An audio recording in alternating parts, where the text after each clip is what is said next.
Hi guys and welcome back to my channel Naisha kitchen. कैसे हैं आप सब? आई होप आप सब अच्छे होंगे और स्वस्थ होंगे। तो जैसा कि आप देख रहे हैं, आज की रेसिपी है हमारी स्टीम्ड वड़ा। वड़ा तो आपने बहुत बार खाया होगा, पर क्या आपने कभी स्टीम्ड वड़ा खाया है? तो आज की रेसिपी होने वाली है बहुत ही सिंपल, ऑयल फ्री और सुपर टेस्टी। तो चलिए बनाना शुरू करते हैं। तो सबसे पहले हमने यहाँ पे लिया है 1 कप पोहा। आप किसी भी कप का मेजरमेंट ले सकते हैं। तो चलिए अब पोहे को हमें वॉश कर देना है। तो इसके लिए मैंने इसे डाल दिया एक बड़े से बोल में और उसके बाद मैं यहाँ पे पानी डालकर इसे अच्छे से वॉश करने वाली हूँ। आप चाहे तो इसे चलते हुए पानी में यानी कि रनिंग वाटर में भी धो सकते हैं। तो इस तरीके से आप इसे धो लेंगे और उसके बाद इस पानी को निकाल देंगे आप।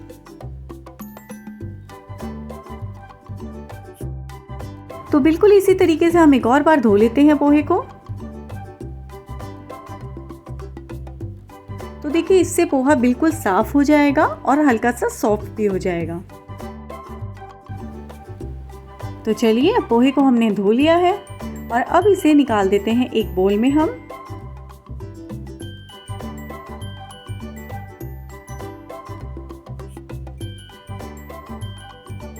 तो अब इसमें मैं ऐड कर रही हूँ आधा कप दही।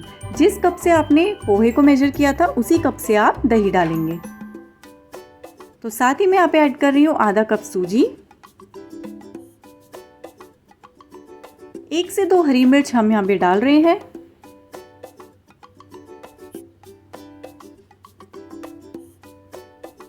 दो से 3 लाल मिर्च सूखी हुई, अगर आपके पास नहीं है तो आप चिली फ्लेक्स भी डाल सकते हैं। और साथ ही हम यहाँ पे डाल देते हैं कुछ करी पत्ते। तो देखिए करी पत्ते का जो टेस्ट होता है वो बहुत अलग ही आता है इस तरह की रेसिपीज़ में, तो इसे आप ज़रूर डालिए। और फाइनली इसमें डाल दिया हमने नमक। हल्का सा इसे मिक्स कर लेते हैं। बहुत अच्छे से मिक्स करने की ज़रूरत नहीं है क्योंकि हम इसे ग्राइंड करने वाले हैं। हल्का सा इसे मिक्स कर देते हैं जार में ऐड करने से पहले।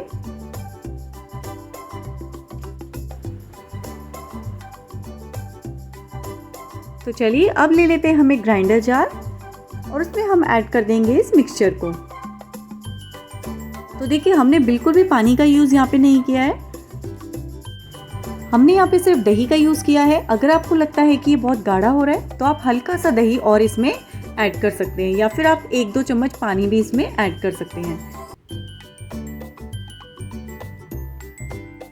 तो चलिए बस इसे डाल के पीस लेते हैं, बिल्कुल दरदरा सा, मोटा सा।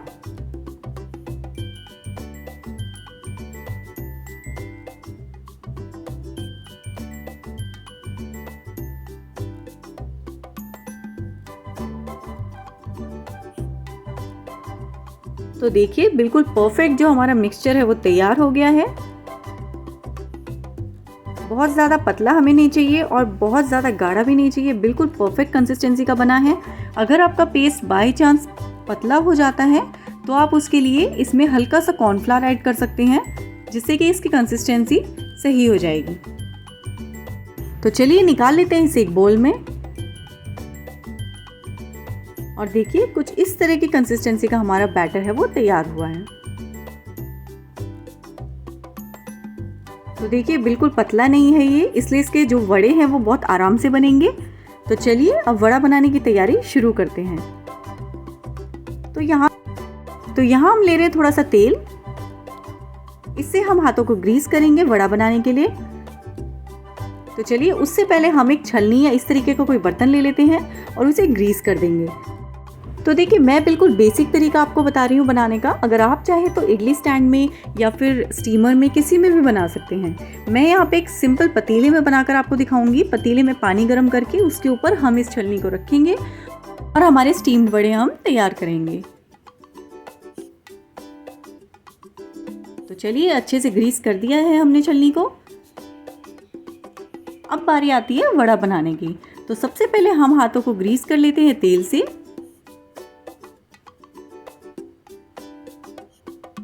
तो इस तरीके से आप हाथों को अच्छे से ग्रीस कर लेंगे, जिससे कि हाथों पे कोई चिपचिपापन नहीं होगा और वड़े बड़ी आराम से आपसे बनेंगे। तो आप अपने पसंद के अकॉर्डिंग छोटे बड़े जैसे मर्जी बना सकते हैं।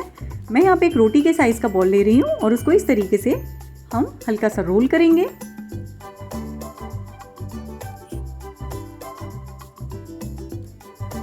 इसके बाद इसको हम हल्का सा फ्लैट कर देते हैं और उसके बीच में आप वड़े का शेप देने के लिए इसे हल्का सा होल कर देंगे। अगर आपका होल ऐसे नहीं हो पा रहा है तो आप हल्का सा हाथों को ऑयल से ग्रीस कीजिए और उसके बाद में इस तरीके से बना दीजिए।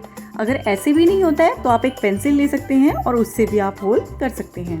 तो चलिए मैं एक और आपको बनाकर दिखा देती हूँ। फिर से हाथों पे थोड़ा सा तेल लगा लेते हैं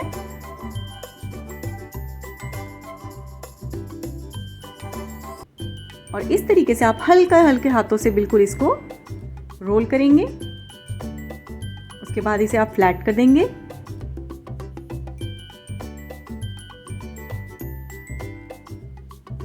और बस बीच में आप हल्का सा होल कर देंगे। तो इसी प्रोसेस से हम बाकी के भी अपने सारे वड़े बनाकर तैयार कर लेंगे।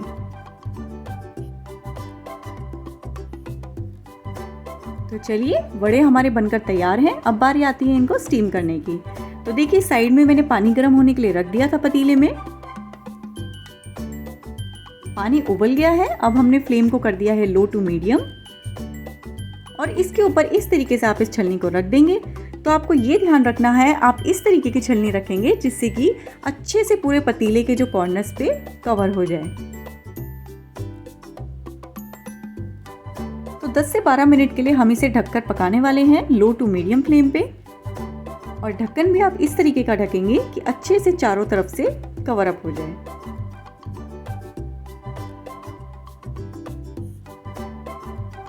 तो चलिए 10 से 12 मिनट तक पकने देते हैं इसे। तो चलिए 10 से 12 मिनट हो चुके हैं। अब देखते हैं हमारे वड़े बनकर तैयार हुए हैं नहीं। तो उसके लिए हम सबसे पहले क्या करेंगे, कोई भी आप चाकू ले लीजिए या टूथपिक ले लीजिए और उसको इस तरीके से आप वड़े के अंदर डाल के देखेंगे।